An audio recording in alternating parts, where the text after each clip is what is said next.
नमस्कार दोस्तों, मेरा नाम देवराज वार्ष्णेय है और आप सभी का स्वागत है इस the daily price action show with chart mojo.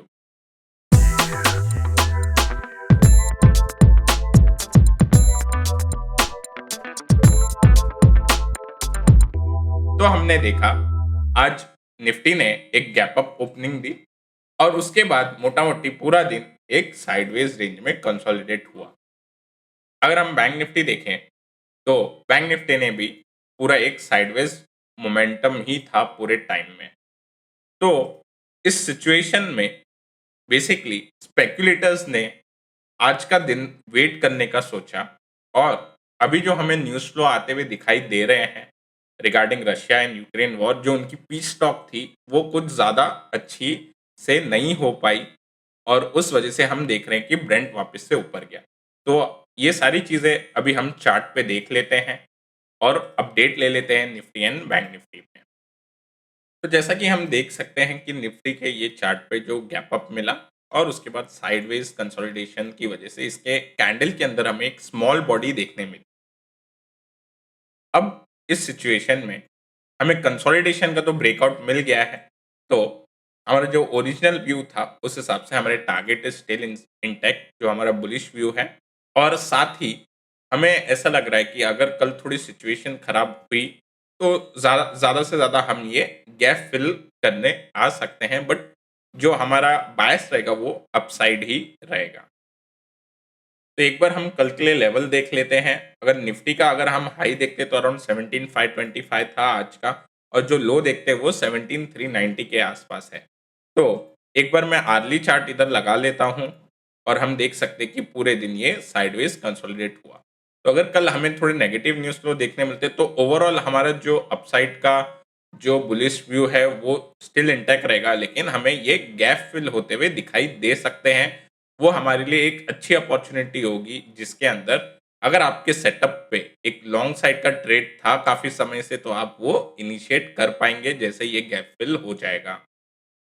अगर हमें न्यूज़ फ्लो अच्छे आते हुए दिखाई देंगे तो ऑब्वियसली हमें आज का जो हाई है वो हमें निकलते हुए दिखाई देगा और जो हमारे पैटर्न बेस्ड टारगेट है वो इंटैक्ट रहेंगे। तो अभी हम एक बार बैंक निफ्टी पे व्यू बना लेते हैं।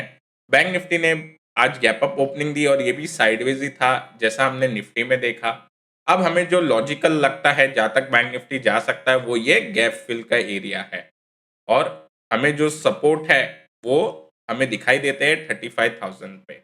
तो यहाँ पे अब अगर हम देखें तो आरआर निफ्टी के सामने अभी उतना फेवरेबल नहीं है। निफ्टी में आरआर फेवरेबल है एक बार गैप फिल होता है तो, बट स्टिल अगर किसी को इसके अंदर ट्रेड करना है तो इसके जो लेवल्स हैं 36,500 के ऊपर अगर हमें बैंक निफ्टी जाता हुआ दिखेगा कल के सेशन में तो अपसाइड मूवमेंट कंटिन्यू होगी और ये गैप फिल हमें एक हमारा जो लॉजिकल एरिया लगता है जहाँ तक बैंक निफ्टी जा सकता है वो अचीव होते हुए दिखाई देगा।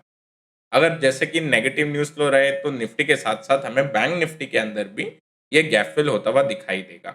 अब जो क्रूड है, जो हमने कल देखा था कि क्रूड काफ़ी नीचे था, कल के जब हमने अपडेट ले रहे थे क्रूड पे, बट आज के दिन अगर हम देखें, क्योंकि जो न्यूज़ फ्लो आ रहे हैं और जो रशिया और यूक्रेन के जो टॉक्स थे, उससे ज़्यादा कुछ निकल के नहीं आया, उस वजह से मैं एक बार आपको ये अर्ली टाइम फ्रेम पे भी दिखा देता हूँ। उस वजह से हमें ये एक क्रूड में अपसाइड मूवमेंट देखने मिल रहा है। अगर होपफुली सुबह तक कुछ अच्छा निकल के आए तो that will be good, but ये जो राइजिंग क्रूड प्राइस हमें देखने मिल रहे हैं ये इक्विटी मार्केट के लिए ज़्यादा अच्छे नहीं होते। हमने पहले भी ये चीज़ डिस्कस की हुई है। तो $120 के ऊपर अगर क्रूड जाता है तो वो हमारे लिए एक इश्यू क्रिएट कर सकता है। तो आज का हमारा सबसे पहला स्टॉक है वो है रिलायंस इंडस्ट्री। अब रिलायंस इंडस्ट्री मैंने इसलिए लिया है क्योंकि इसके अंदर एक बेसिंग पैटर्न फॉर्म होते हुए हमें दिखाई दिया है और रिलायंस इंडस्ट्री का लॉन्गर टाइम फ्रेम पे भी देखे तो एक कंसोलिडेशन होने के बाद ब्रेकआउट मिला, इसके बाद हमें बेसिंग देखने मिल रहा है। सेकेंड चीज हमें इसके अंदर एक ध्यान रखनी चाहिए कि डायरेक्ट अगर अब हमें एक ब्रेकआउट मिले तो थोड़ा शेकी हो सकता है। हमें यहाँ पे एक स्क्वीज होने का इंतजार करना चाहिए। जो जिन्होंने भी हमारा कल का वीडियो देखा है आपको ध्यान है इन्फोसिस के अंदर कैसे एक प्रीवियस हाई के उधर एक स्क्वीज पैटर्न बन रहा है।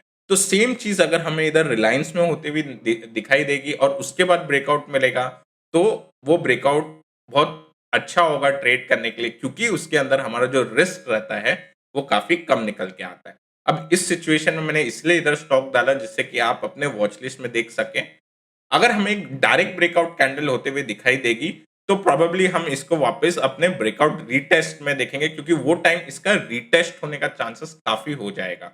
क्यों? क्योंकि ये जो वन वे हमें वन साइड मूवमेंट देखने मिल रहा है, और अभी जो हम इसका प्राइस एक्शन देख सकते हैं, इसमें किधर भी रेस्ट नहीं लिया है, ठीक है? रेस्ट नहीं लिया, इसका मतलब जिन्होंने भी यहाँ पे पोजीशन बनाई है, वो वन वे अपसाइड में है। तो इस वजह से हमें ये चीज़ ध्यान देनी है कि जभी भी हमें इधर स्क्वीज़ मिले या एक हल्की-सी डिप मिले और उसके बाद का अगर हमें प्राइस एक्शन दिखे, तो हम इसके अंदर ट्रेड एक ज़रूर बना सकते हैं।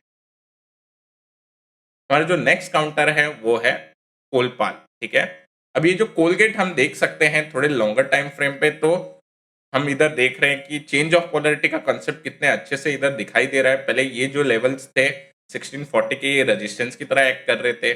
बाद में ये सेम सपोर्ट की तरह एक्ट किए, आप देख सकते हैं यहाँ पे, और उसके बाद हमें एक ब्रेकडाउन देखने मिला।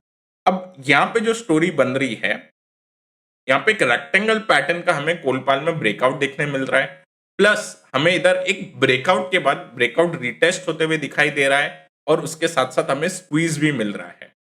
तो अगर आप देखें इस केस के अंदर, तो इसके अंदर हमारे आरआर काफ़ी फ़ेवरेबल है, और अब मेरे को इसके अंदर टारगेट बताने की ज़रूरत नहीं है आपके लिए। आप समझ जाओ, अब अगर यहाँ से हमें अपसाइड मूवमेंट मिलती है, तो इसके क्या टारगेट हो सकते हैं। अब हमारा जो अगला काउंटर है वो है टाटा कंज्यूमर। अब अगर हम टाटा कंज्यूमर में देखें, तो टाटा कंज्यूमर ने भी एक one way upside movement trend में ही है। इधर हमें एक चैनल पैटर्न बनते हुए दिखाई दिया, उसके ब्रेकआउट के वहाँ पे हमें एक डायमंड कंटिन्यूएशन मिला, और फिर हमें इसके टारगेट भी अचीव होते हुए दिखाई दिए।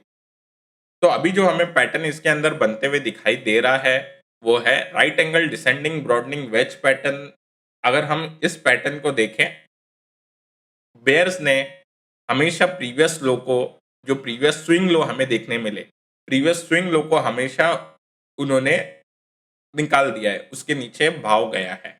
क्योंकि इसके अंदर बुल्स भी अपनी फुल फोर्स लगा रहे, तो वापस से ये अपने रेजिस्टेंस ज़ोन पे चले जाता है। आज इसके अंदर हमें एक अटेम्प्ट देखने मिला था ये रेजिस्टेंस को पार करने के लिए, बट ये रेजिस्टेंस पार नहीं हो पाया।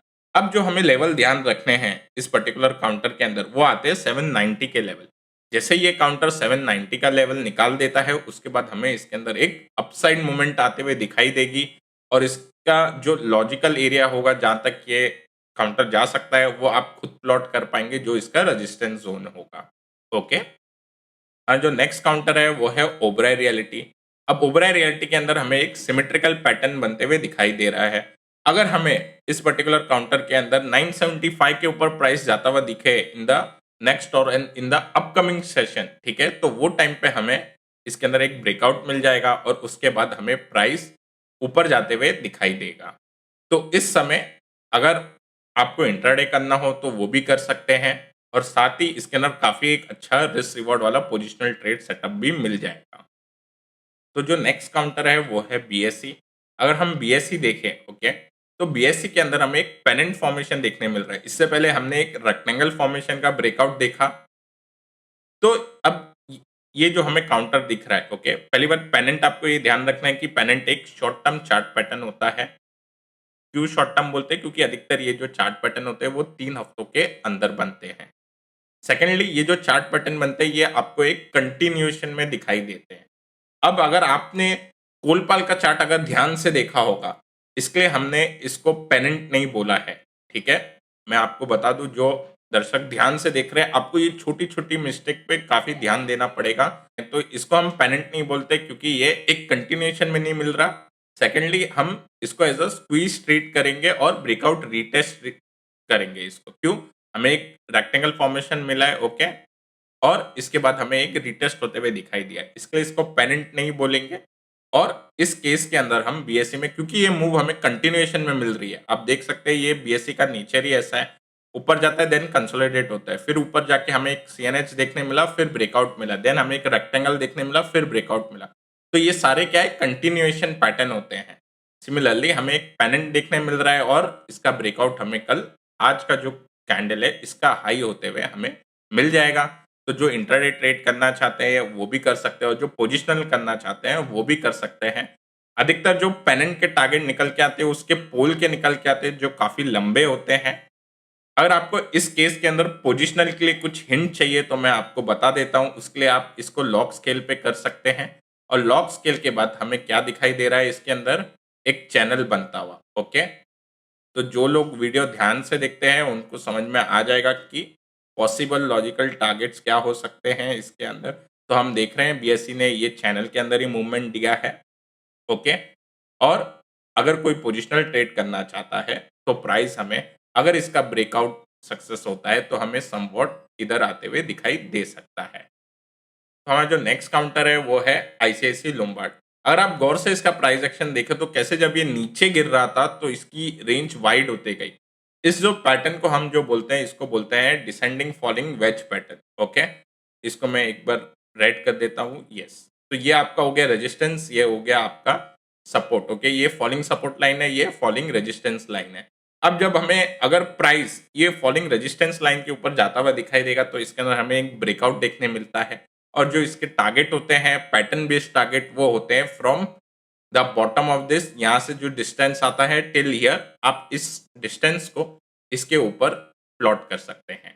तो ऐसे आपको इसके टारगेट मिल जाएंगे। मैं यहाँ पे करके नहीं बता रहा, जिससे कि जो लोग इंटरेस्टेड है मैं चाहता हूँ कि वो खुद ये चार्ट पैटर्न बनाए और जो भी आपका रिस्क रिवॉर्ड के हिसाब से जो भी ट्रेड होता है आप वही करें। तो मैं आशा करता हूँ आपको आज का वीडियो पसंद आया होगा। अगर पसंद आया है तो ज़रूर सब्सक्राइब करें अगर अभी तक नहीं किया हो तो, और ज़रूर इस वीडियो को लाइक करें और शेयर करें अपने दोस्तों के साथ। Till then take care and I will meet you in the next episode.